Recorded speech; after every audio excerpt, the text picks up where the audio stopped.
દાખલામાં સુધારા કરવા માટે લાઈન લાગી છે। માંજલપુર સ્પોર્ટ્સ કોમ્પ્લેક્સમાં જે લાખો ધક્કા ખાવા મજબૂર બન્યા છે। શાળામાંથી નવા નિયમ મુજબ જન્મનું પ્રમાણપત્ર માંગતા વાલીઓ પરેશાન થઈ રહ્યા છે।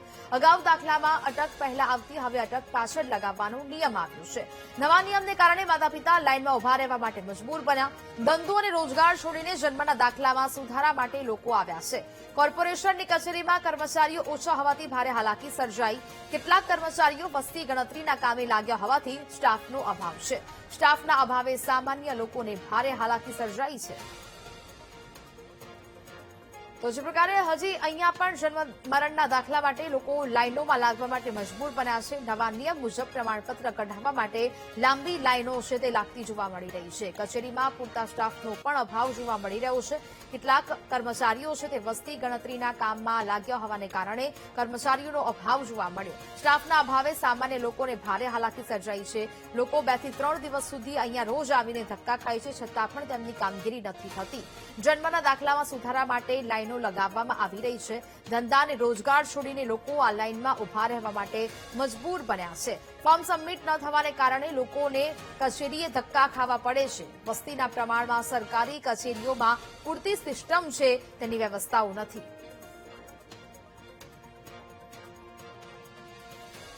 અત્યારે સ્કૂલનો વેકેશનનો માહોલ છે, તે ખુલ્યું છે, તો એટલા માટે બાળકના જન્મ દાખલામાં અગાઉ સુધારા વધારા જે કરાવવાના હોય, દાખલા તરીકે નામમાં ભાઈ હોય, કુમાર હોય, આ બધું સુધારો જરૂરી છે, કેમ કે આવનાર સમયમાં સુધારા વગર તો આગળ એનું ડોક્યુમેન્ટેશન જે છે એ ક્લિયર નહીં થવાનું, એટલે પહેલેથી સુધારો કરવો જરૂરી છે। અને એક સાથે ટ્રાફિકની સમસ્યા તો એટલે છે કે એક સાથે વેકેશન ખુલ્યું અને દરેક લોકોને આવા જૂની સિસ્ટમમાં હતા એ લોકોને પ્રશ્ન છે, એટલે આ સુધારો જરૂરી છે।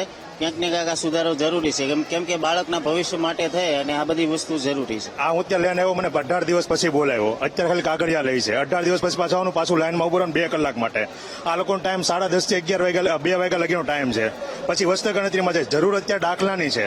સ્કૂલમાં સરકારે માંગ્યું છે કે ઇંગ્લિશ દાખલો કરીને આપો, તો પેલા જરૂરી ઇંગ્લિશ દાખલાની છે કે વસ્તી ગણતરીની છે?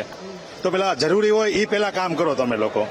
આ તમે 2 કલાક માટે બોલો, 2 દિવસને અડધો કલાકને રજા પાડવાની, બરોબર? એક તો મંદી ચાલે છે, લોકો કામકાજ છોડીને અહીંયા આવતા હોય છે, કેટલા પરેશાન થાય છે? બહુ પરેશાન થાય। કામકાજ છોડીને આવે, એક તો ગરમી આટલી બધી, લાઈનમાં ઉભું રહેવાનું, આ પેલા ઝેરોક્સ લેવાની, પાછું જવાનું, પાછું બીજી વાર લાઈનમાં ઉભું રહેવાનું ફોર્મ જમા કરવા માટે।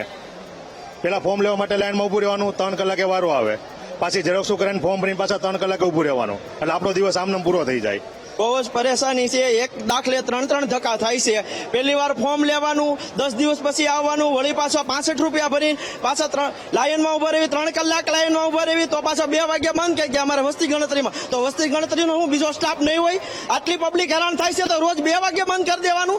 અને જો તમારામાં કાયદા ફેરવવાની તેવડ હોય તો પછી સિસ્ટમ વધારવાની પણ જરૂર હોવી જોઈએ ને। આવી જ રીતે પબ્લિકને હેરાન કરવાની? બિલકુલ, તમે જાણો છો કેટલા દિવસથી કેટલા 3 દિવસથી હું અહીંયા ધક્કા ખાઉં છું, હજી મારું કામ પત્યું નથી। જો આ લાયન છે 10:30 વાગે ચાલુ થયું છે, 15 જણા આગળ હતા, હજી વારો આવ્યો નથી। 3 દિવસથી અહીંયા રોજ ધક્કા ખાઉં છું। કામકાજ છોડીને આવવું પડે છે? કામકાજ છોડીને જ આવવું પડે ને ભાઈ, અમે મજૂર માણસો કામ કરતા હોય, રોજ પાડીને અહીંયા ધંધામાં ઉભું રહેવું પડે। સ્કૂલમાં દાખલા માંગે, અહીંથી આપે નહીં, કરવાનું શું અમારે? ડિજિટલ ઇન્ડિયાની જે સપનું છે પ્રધાનમંત્રીનું, એનું આ ધૂળ ચટાવી રહી છે આ ઝોન। 3 કલાક રોજ 3 દિવસ ઉભા રહીએ તો બી અમને આશ્વાસન નથી મળતું કે અહીંયાથી અમને કામ થશે અમારું ટાઈમ પર એમ। વસ્તી ગણતરી ચાલે છે એના માટે।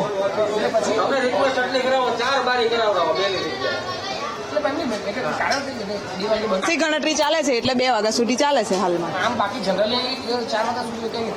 5 વાગ્યા સુધી કઈ નક્કી નથી।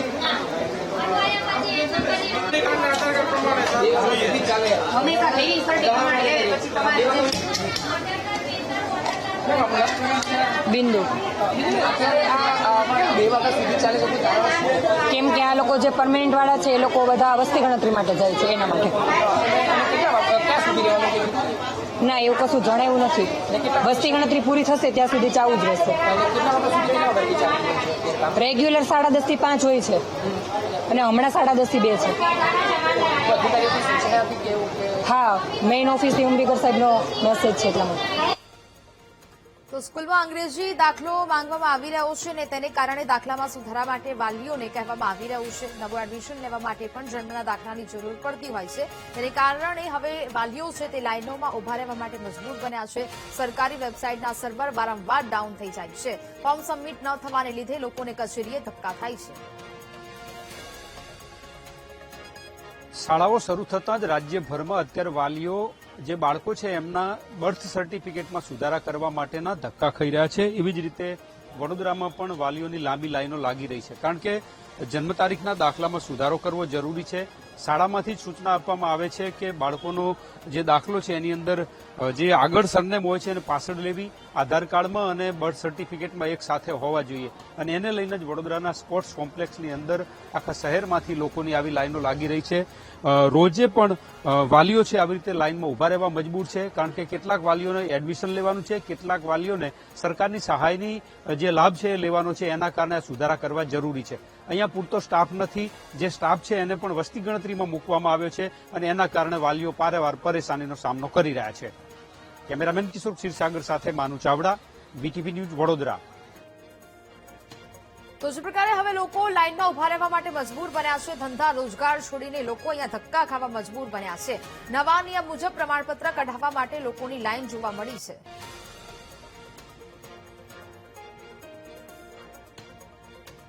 કિલોમીટર થાય મારે ઉંબા ગામ છે. અહીંયા હું એટલા માટે આવું છું કે મારે ક્યુઆર કોડ વાળો દાખલો જોવે છે, કારણ કે બાળકનું આધાર કાર્ડ નીકળતું નથી.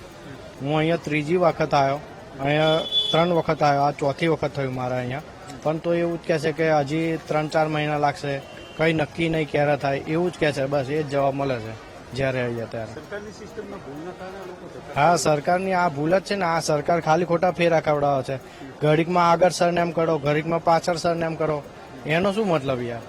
બીજું કંઈ નહીં. કામ થતું જ નહીં ને ટાઈમે કામ થતું જ નહીં.